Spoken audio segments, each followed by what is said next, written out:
कि एग्रीकल्चर, क्या हमें ये लगता है कि अब वो समय आ गया है कि जब भारत, चूँकि अंतर्राष्ट्रीय प्लेटफॉर्म के ऊपर पे भारत की ताकत सिर्फ सैनिक ताकत नहीं, क्योंकि आप सेना में भी रहे, एग्रीकल्चर मिनिस्टर भी यहाँ पर हैं, कि हम अब ताकत, सैन्य ताकत तो दिखाते ही हैं,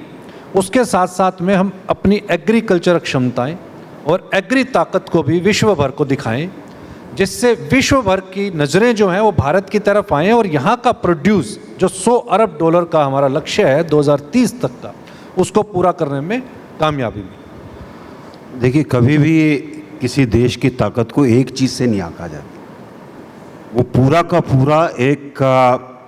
समुचित जो उस देश की ताकत है उसी से निकलता है।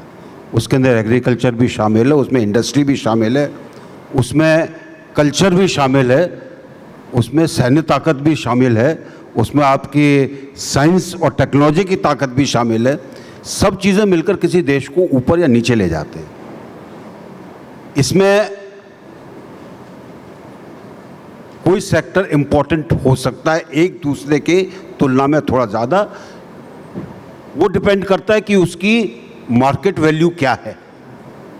या कितना आप उसका मार्केट के अंदर फ़ायदा उठा सकते हैं। तो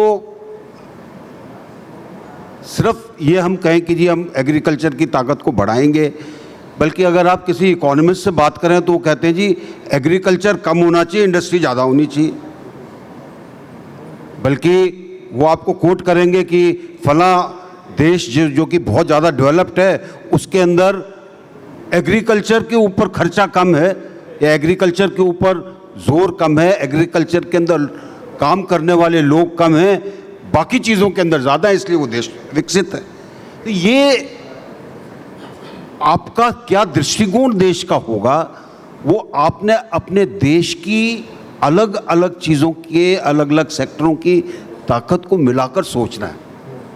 किसी के कॉपी करके नहीं करना, क्योंकि आपकी चीज़ें अलग हैं और तभी जाकर हम उसको आगे ले जा सकते हैं।